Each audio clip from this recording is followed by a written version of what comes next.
Welcome to V3 news. లక్ష్యం సమాజహితం. నేను కీర్తి. ముందుగా హెడ్లైన్స్. చిన్నారి కళాకారుల ప్రతిభకు నటరాజ నంది అవార్డు ప్రదానం. తల్లిదండ్రులు మన సంస్కృతి సంప్రదాయాలు పిల్లలకు నేర్పించాలి.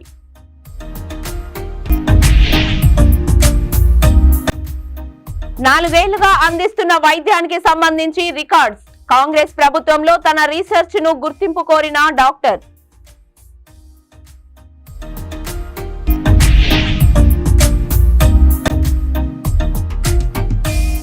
రేవంత్ రెడ్డి, నువ్వు మొగోడివైతే నీకు దమ్ముంటే తీసుకున్న 6 ఎమ్మెల్యేలతో రాజీనామా చేపించు అన్న కేటీఆర్.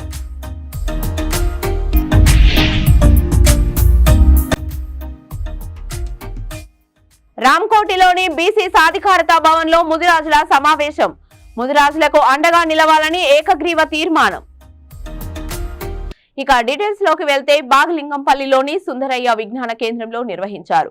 ఈ కార్యక్రమంలో నాట్య గురువులు చిన్న వీరభద్రారావు, 6వ ఆంజనేయులు చేతుల మీదుగా చిన్నారి కళాకారులకు నటరాజ నంది అవార్డు ప్రదానం చేశారు.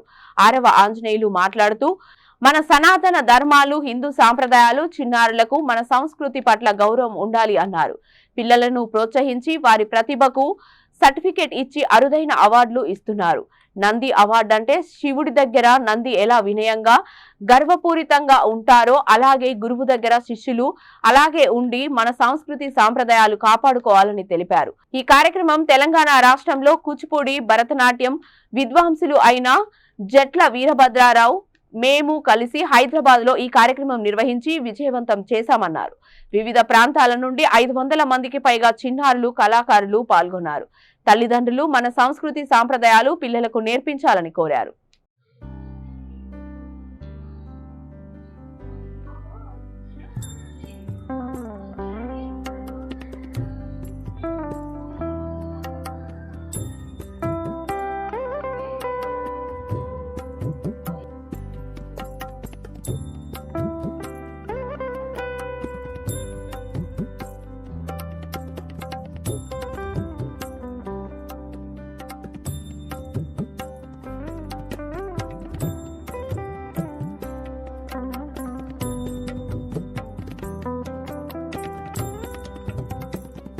ధన్యవాదాలు. ఇక్కడ హైదరాబాద్ లో ఈ కార్యక్రమాన్ని నిర్వహించుతున్నాం. మా మిత్రుడు 6వ ఆంజనేయులు, రాజమండ్రి వాస్తవ్యులు, వారు మేము కూడా మా యొక్క గురువు గారు చినకమూర్తి గారి సహకారంతో హైదరాబాద్ లో ఈ ప్రోగ్రామ్స్ నిర్వహిస్తున్నాం. మాకు చక్కటి సహకారం ఎవరి ద్వారా అంటే పిల్లలు, వారి తల్లిదండ్రులు. వాళ్ళే వీటిలన్నిటికీ ముఖ్య కారణం. వాళ్ళు మమ్మల్ని ఎంకరేజ్ చేస్తూ ఈ కార్యక్రమాలు నిర్వహించడానికి వాళ్ళు ఎంతో సహాయ సహకారాలు అందిస్తున్నారు. ముందుగా పిల్లల తల్లిదండ్రులకి ధన్యవాదాలు తెలియజేసుకుంటున్నాం. అలాగే మేము ఎక్కడ ప్రోగ్రాం చేసినా కానీ మా వెనకుండి మా ఇద్దరిని మీరు జంట కావాలంటూ సంగీత నృత్యోత్సవం 12వది ఇది. ఇవి మనకి 2 ప్రధానమైన నాట్యాచారులు. ఒకరు నా పక్కనే ఉన్నారు, ఆయన అనిల్ అని పిలుస్తాం. ఆయన 6వ ఆంజనేయులు. ఇటు పక్క ఉన్నారు వీరభద్రం గారు. వీరి ఇద్దరు కూడా జంట కవుల్లాగా, జంట నృత్య గురువుల్లాగా ఎటువంటి పొరపచ్చాలు లేకుండా ఈ ఉత్సవాల్ని ఇక్కడ నిర్వహించడం నాకు తెలిసి ఇప్పటికి నేను 4 సార్లు ఈ 2 సంఘాలతోటి నేను రావడం జరిగింది. చినుకు కల్చరల్ సొసైటీ వీళ్ళ వెనకాల ఉండి, వీళ్ళ పక్కన ఉండి ఇవి జయప్రదం కావడానికి చినుకు గురువులు కూడా ఈ రోజుని పార్టిసిపేట్ చేశారు. అలాగే ప్రముఖ డాక్టర్ భారతి గారు, అలాగే మన చిన్నజీయర్ గారి యొక్క ఆశ్రమంలో నాట్యాచార్యులు గారు పవన్, అదేవిధంగా నేను ఈరోజు ఉదయాన్నే దీపారాధనతో ఈ కార్యక్రమం ప్రారంభించాం. దీని యొక్క ముఖ్య ఉద్దేశం ఏంటంటే మన పురాతన సనాతన సాంప్రదాయ కళలు అనేవి మృగ్యమైపోతూ ఉన్నాయి.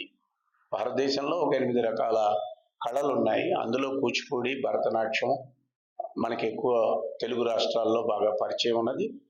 వీళ్ళని నిలబెట్టాలి అని అంటే తల్లిదండ్రుల యొక్క ప్రోత్సాహం అవసరం.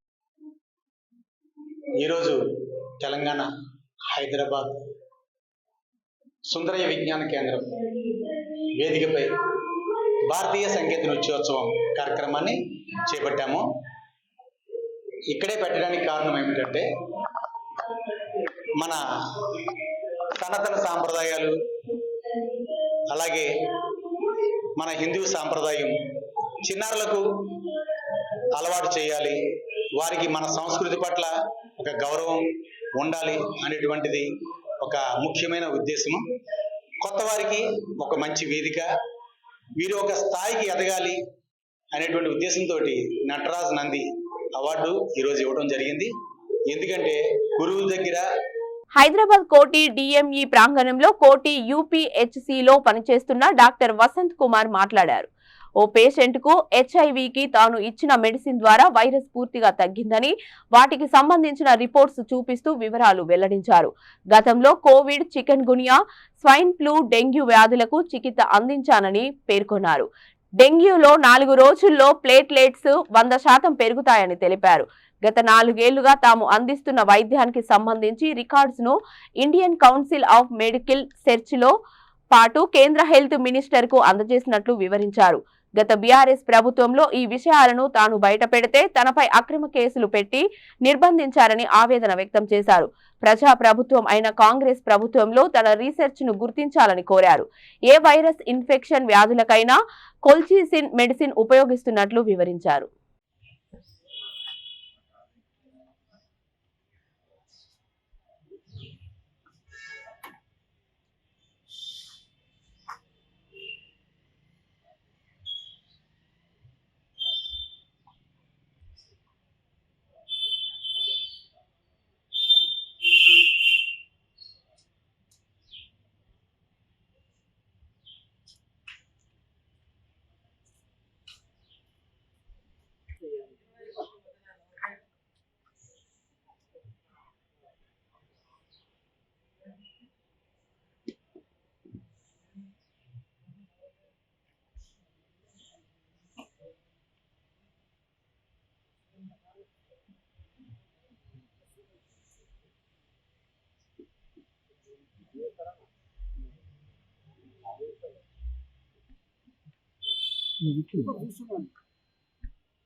మీడియా మిత్రులకు, ప్రెస్ మిత్రులు అందరికీ కూడా నమస్కారం.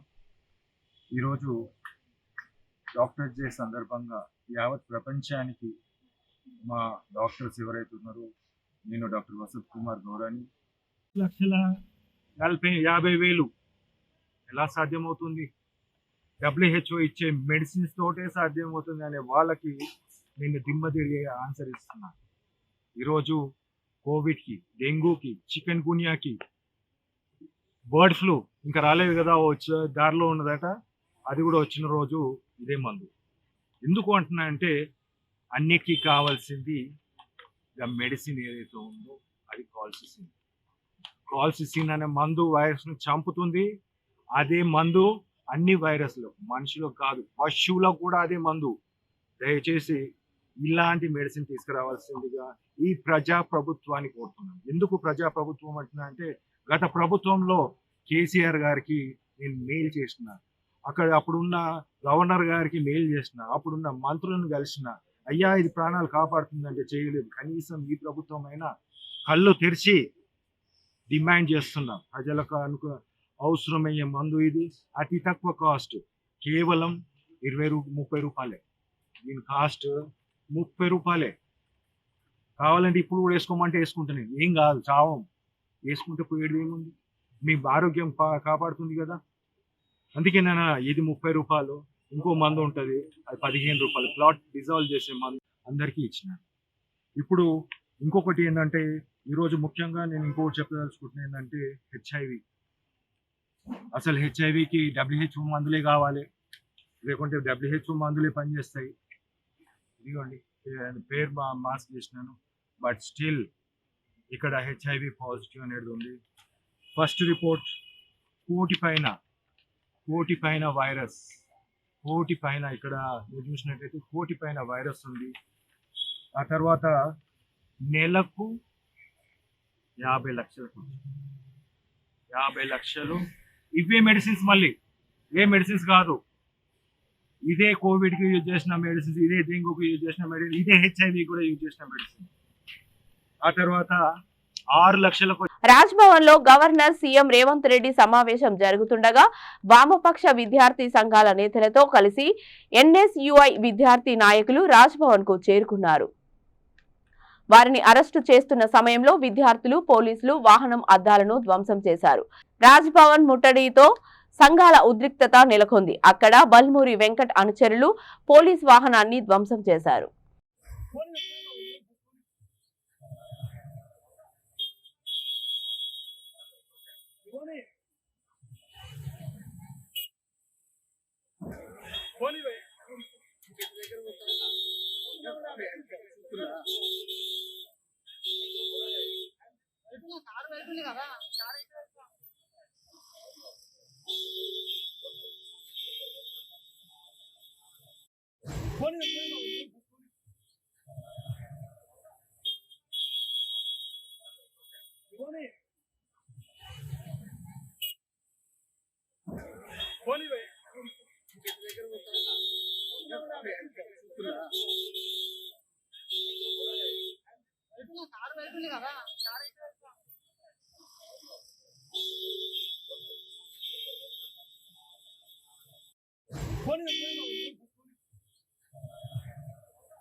ఎన్నికలకు ఓట్లతోని కొట్టి ఆ 6గురిని శాశ్వతంగా రాజకీయ సమాధి చేసే బాధ్యత తెలంగాణ సమాజం తీసుకుంటుందని, రాజకీయాల్లో హత్యలుండవు, ఆత్మహత్యలే ఉంటాయన్న కేటీఆర్. జగిత్యాల ఎమ్మెల్యే సంజయ్ కాంగ్రెస్ పార్టీలో పోయి ఆత్మహత్య చేసుకున్నాడని తెలిపిన కేటీఆర్, లోక్సభ ఎన్నికల్లో నేను కవిత వచ్చి గల్లీ గల్లీలో తిరిగి మన అభ్యర్థులను గెలిపించుకున్నామన్నారు. సంజయ్ను జగిత్యాల నుండి తరిమి కొడదామన్నారు. ఒక తమ్ముడు మోతీలాల్ నాయక్ అనే వ్యక్తి గాంధీ ఆసుపత్రిలో నిరాహార దీక్ష చేస్తుంటే నిన్న ఒక కాంగ్రెస్ ఎమ్మెల్సీ అక్కడికి వెళ్లి తన్ని ఉరికించి నిరుద్యోగులు అతన్ని ఎల్లగొట్టారని తెలియజేసిన కేటీఆర్, కాంగ్రెస్ పార్టీలో టికెట్లు పొంది గెలిచిన వాళ్ళు పార్టీ ఫిరాయిస్తే మా కార్యకర్తలకు విజ్ఞప్తి చేస్తున్న, రాళ్లతో కొట్టి చంపండి, గ్రామ బహిష్కరణ చేయండి. చెమట మీ రక్తాన్ని దారబోసి భుజాల మీద మోసి మీరు గెలిపించి శాసనసభకు పంపిస్తే ఈ సన్నాసులు ప్రలోభాలకి లొంగిపోయి పార్టీలు ఫిరాయిస్తున్నారు. నేను కాంగ్రెస్ పార్టీ కార్యకర్తలకు ఒకటే విజ్ఞప్తి చేస్తున్నా, ఎవడైతే మన పార్టీ హస్తం గుర్తు మీద గెలుస్తాడో రాజీనామా చేయకుండా పార్టీ మారితే రాళ్లతో కొట్టండి, రాళ్లతో కొట్టి చంపండి. గ్రామాలలో అప్పుడప్పుడు చూస్తుంటాం, పిచ్చి కుక్కలు ఊర్లో స్వైర విహారం చేసి ప్రజల్ని కరిస్తే తరిమి రాళ్లతో కొట్టేట్లయితే చంపుతారో, కాంగ్రెస్ పార్టీ బీ ఫామ్ మీద గెలిచి రాజీనామా చేయకుండా పార్టీ ఫిరాయించిన వాళ్ళను రాళ్లల్లో ఊర్లలోకి వస్తే రాళ్లతో కొట్టండి అని చెప్పి నేను కాంగ్రెస్ పార్టీ కార్యకర్తలకు విజ్ఞప్తి చేస్తున్నా. మరి ఇప్పుడు మనం ఆలోచించాలా, ఇప్పుడు రేవంత్ రెడ్డి చెప్పాలా, ఎవరు పిచ్చి కుక్క, మరి ఎవలను రాళ్లతో కొట్టి చంపాలా? ఒక పార్టీ బీఫామ్ మీద గెలిచినోడు ఇంకో పార్టీలకు పోతే మీ చెమటతో మీ రక్తంతో మీరు గెలిపిస్తే గెలిచినోడు ఇంకో పార్టీలకు ఫిరాయిస్తే ముఖ్యమంత్రి రేవంత్ రెడ్డి చెప్పిండు, ఏమన్నాడు? రాళ్లతోని కొట్టి చంపమన్నాడు. నేను అంటలేను, నా మీద కేసు పెట్టగలరు, ఆయన పేపర్ వాళ్ళు ఉల్టా రాసేది. నేను అంటుంది ఏంటంటే రేవంత్ రెడ్డి చెప్పిండు, మరి ఇలా ఎవరిని కొట్టాలి రాళ్లతోని? రేవంత్ రెడ్డిని కొట్టన్నా? పిచ్చి కుక్కలేక ఎవరిని కొట్టాలి? లేకపోతే మీ ఎమ్మెల్యే సంజయ్ని కొట్టన్నా? ఎవరిని కొట్టాలి మరి? అందుకే అంటున్నా, ఎవరిని రాళ్లతోనో ఇంకోటి దాంతోనో కొట్టే అవసరం లేదు. రేవంత్ రెడ్డి నువ్వు మొగోను అయితే, నీకు దమ్ముంటే తీసుకున్న 6 ఎమ్మెల్యేలతో రాజీనామా చేపి ఓట్లతోని కొట్టి ఆ 6 కూడా శాశ్వతంగా రాజకీయ సమాధి చేసే బాధ్యత తెలంగాణ సమాజం తీసుకుంటుందనే మాట నేను విజ్ఞప్తి చేస్తున్నాను. రేవంత్ రెడ్డి రెగ్యులర్ గా అంటుంటాడు, మొగోనివైతే ఇది చేయి, మొగోనివైతే అది చేయి. నేను అంటున్నా, రేవంత్ రెడ్డి మొగోనివైతే ఆ 6 రాజీనామా చెప్పి ఎలక్షన్లకు రా, జగిత్యాలకు రా, జగిత్యాల ప్రజలు సమాధానం చెప్తారనే మాట నేను విజ్ఞప్తి చేస్తా ఉన్నా. ఇంకొక మాట, ఒక రేవంత్ రెడ్డి అజయ్ గారు ఉన్నారు, నేను మీ అందరినీ కోరేది ఒకటే, ఎవ్వరు కూడా భయపడవలసిన అవసరం కానీ బాధపడవలసిన అవసరం కానీ లేదు. ఒక్క 2 నెలలను మీకే అర్థమవుతుంది. ఒక్కటంటే ఒక్క ఎంపీటీసీ టికెట్ కూడా కాంగ్రెస్ పార్టీలో ఈ దొంగకు జీవన్ రెడ్డి ఇయ్యనియాడు. ఒక్క ఎంపీటీసీ టికెట్ కూడా, ఒక్క బీఫామ్ కూడా ఇయ్యనియాడు. ఈ బల కొడతాడు, నాకు తెలుసు జీవన్ రెడ్డి సంగతి.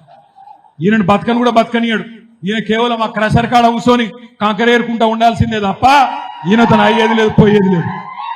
వాళ్ళ వియ్యంకుని తీసుకొచ్చి కాంట్రాక్ట్లు చేసుకోవాలి, పైసలు ఏరుకోవాలి, పైసలు లెక్క పెట్టుకోవాలి, క్రషర్ కాడ పోయి కంకర చూసుకొని సంతోషపడు తప్ప అయ్యేది లేదు, పోయేది లేదు. కాంగ్రెస్ పార్టీలో ఈయనకు భవిష్యత్తు కూడా లేదు. పెద్దలు ఎప్పుడొకటి చెప్తారు, రాజకీయాల్లో హత్యలు ఉండవు, ఆత్మహత్యలే ఉంటాయి. మీ జగిత్యాల ఎమ్మెల్యే ఆత్మహత్య చేసుకున్నాడు, బాయిలో దుంకిండు బండ కట్టుకొని. ఆయన జావని మనం ధైర్యంగా నిలబడదాం. లోకల్ బాడీ ఎన్నికల్లో మీ కండగా మేమందరం ఉంటాం. నేను జగిత్యాలలో తప్పకుండా గల్లీ తిరుగుతా, కవితక్క కూడా వస్తది, తప్పకుండా తిరుగుతుంది. హైదరాబాద్ బీరంగూడలోని శ్రీదేవి భూదేవి సమేత శ్రీ వెంకటేశ్వర స్వామి వారి ఆలయంలో బ్రహ్మోత్సవాలు ఘనంగా జరుగుతున్నాయి. ఉత్సవాలలో భాగంగా స్వామివారికి ప్రత్యేక పూజలు చేశారు. స్వామివారిని సుందరంగా అలంకరించి శేషవాహనంపై కొలువు తీర్చారు. అనంతరం శేషవాహనంపై ఊరేగుతున్న స్వామివారికి భక్తులు కర్పూర హారతులు సమర్పించారు. శేషవాహనం ముందుకు సాగుతుండగా మహిళా భక్తులు చేసిన కోలాటం అందరినీ ఆకట్టుకుందని తెలిపారు.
హైదరాబాద్ రామ్కోటిలోని బీసీ సాధికారత భవన్లో జరిగిన సమావేశంలో వివిధ జిల్లాల నుంచి ముఖ్య ప్రతినిధులు పాల్గొన్నారు. ముదిరాజులకు మంత్రి పదవితో పాటు ముదిరాజులను బీసీడీ నుంచి బీసీఏకి మార్చాలని లక్ష్మీనారాయణ కోరారు.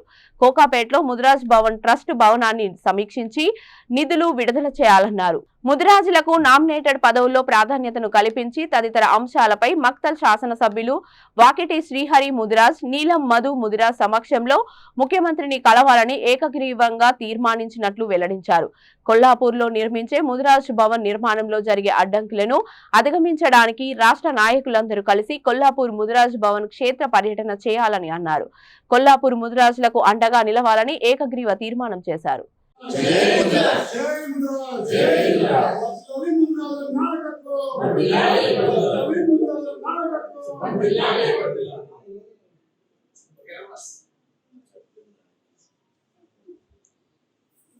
మనం ఎత్తి చూపించేటటువంటి స్థాయిలో ఉండలేదు. ప్రభుత్వాన్ని ఖచ్చితంగా ప్రశ్నించే స్థాయిలో విమర్శలు ఉండలేము. కాబట్టి నా యొక్క సూచన ఇచ్చే వాళ్ళు లేదా ముఖ్య స్థానంలో ఉండవచ్చు అనుకునే వాళ్ళు ఖచ్చితంగా రాజకీయాలకు అతీతంగా పనిచేయాలని కూడా నేను ముఖ్యంగా సూచన చేస్తా ఉంటాను. అంతేకాకుండా ఇప్పుడు మనం చెప్పినటువంటి అంశాలన్నీ కూడా ఏదైతే మనం ఎజెండాలు ఏదైతే పెట్టుకున్నామో ముఖ్యంగా మన సార్లు ఇస్తారని చెప్తున్నారు. కాబట్టి ఖచ్చితంగా ఈ వేదిక సందర్భంగా రేవంత్ రెడ్డి గారికి ఖచ్చితంగా ఈ బహిరంగంగా చెప్పడం అనేది మనకు ఒక అవకాశం కూడా తీసుకోవాలి. ఒకవేళ వస్తుంది. అంతేకాకుండా ఈ సమస్యలు ముఖ్యంగా మత్స్య పరిరక్షణ చట్టం ఇప్పుడు మనం చెప్పినటువంటి అంశాలన్నీ కూడా ఏదైతే మనం ఎజెండాలు ఏదైతే పెట్టుకున్నామో ముఖ్యంగా మన సార్లు ఇస్తారని చెప్తున్నారు. కాబట్టి ఖచ్చితంగా ఈ వేదిక సందర్భంగా రేవంత్ రెడ్డి గారికి ఖచ్చితంగా ఈ బహిరంగంగా చెప్పడం అనేది మనకు ఒక అవకాశం కూడా తీసుకోవాలి. ఒకవేళ వస్తుంది. అంతేకాకుండా ఈ సమస్యలు ముఖ్యంగా మత్స్య పరిరక్షణ చట్టం మీరు నామినేటెడ్ పదవులన్నా ముఖ్యమంత్రి గారే, అదేవిధంగా మనకు మంత్రి తీసుకొని పోతే చాలా అద్భుతమైన ఫలితాలు ఉంటాయి. కాబట్టి ముఖ్యంగా మనకు వాటి సంస్థలో బీసీల్లో ఉన్నటువంటి ఒక భాగమైనటువంటి ముదిరాజపురం ఇవాళ అనేక సంవత్సరాలుగా డిమాండ్స్పై పోరాటం చేస్తూ ప్రభుత్వాలతో ఆశిస్తూ సంఘాలు వారి శక్తిని బట్టి ప్రయత్నాలు చేస్తూ ఉన్నారు. మత్స్య కార్మికులకు జూన్ కల్లా ఇప్పటికల్లా సీడ్స్ చేప పిల్లలు సప్లై చేయలేదు. ఇంతవరకు జూలై మాసం వస్తుంది. గత ప్రభుత్వము జూన్ కల్లా ఇచ్చేవాళ్ళు, కానీ ఈ ప్రభుత్వం మాత్రము నిమ్మకు నీరెత్తినట్టుగా ఇంతవరకు కూడా సీడ్స్ సప్లై చేయలే. తొందరనే రెండవది మత్స్య కార్మిక చైర్మన్గా ఉన్నటువంటి అధిక సంఖ్యలో ఉన్నటువంటి సొసైటీలను కాకుండా మిగతా వర్గమిక సోదరులకు కార్పొరేషన్ చైర్మన్ ఎంతవరకు భావ్యమని చెప్పేసి మీరు ఒక్కసారి ఆలోచించవలసిన అవసరం ఎంతో ముఖ్యమంత్రి గారు విజ్ఞప్తి చేస్తూ ఉన్నాము. త్వరలోనే మా కార్యాచరణ ప్రకటించి మా జేసీ నాయకులతో అందరూ కలిసి 6 సంఘాల నాయకులందరూ కలిసి మహిళా నాయకులందరూ కలిసి వాటిపై మిమ్మల్ని వచ్చి కలిసి మీ దృష్టికి తేవడానికై ప్రయత్నం చేస్తూ ఏకతాటిపైకి వచ్చి రాబోయే రోజుల్లో ముదిరాజులకు జరుగుతున్న అన్యాయాలపై పూర్తిగా డిస్కషన్ చేసి దాంట్లో కొన్ని ముఖ్యంగా అందరి ఏకపక్ష డిమాండు బీసీడీ నుంచి బీసీఏ తక్షణమే ఈ ప్రభుత్వం చేయాలని చెప్పి మొట్టమొదటి డిమాండు పెట్టడం జరిగింది. రెండో డిమాండు ఏదైతే ముదిరాజు ఫైనాన్స్ కార్పొరేషన్ ఏర్పాటు చేసిరో దానికి 10,000 కోట్ల రూపాయలు తక్షణమే బడ్జెట్ కూడా రిలీజ్ చేయాలి, పూర్తి స్థాయిగా చైర్మన్ చేసి మెంబర్లు కూడా వేయాలని చెప్పి కూడా ఒక తీర్మానం చేయడం జరిగింది. మూడవది బులెటిన్ ముగించే ముందు హెడ్లైన్స్ మరొకసారి. చిన్నారి కళాకారుల ప్రతిభకు నటరాజనంది అవార్డు ప్రదానం. తల్లిదండ్రులు మన సంస్కృతి సంప్రదాయాలు పిల్లలకు నేర్పించాలి.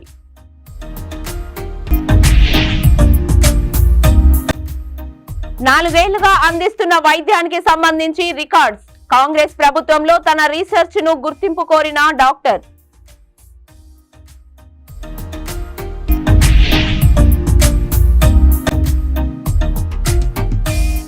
రేవంత్ రెడ్డి, నువ్వు మొగోడివైతే నీకు దమ్ముంటే తీసుకున్న 6 ఎమ్మెల్యేలతో రాజీనామా చేపించు అన్న కేటీఆర్.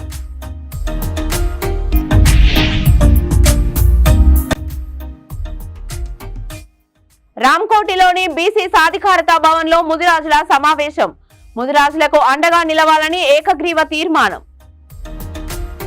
ఇవి ఇప్పటి వరకు అప్డేట్స్. మరిన్ని అప్డేట్స్ కోసం చూస్తూనే ఉండండి V3 న్యూస్. లక్ష్యం సమాజహితం.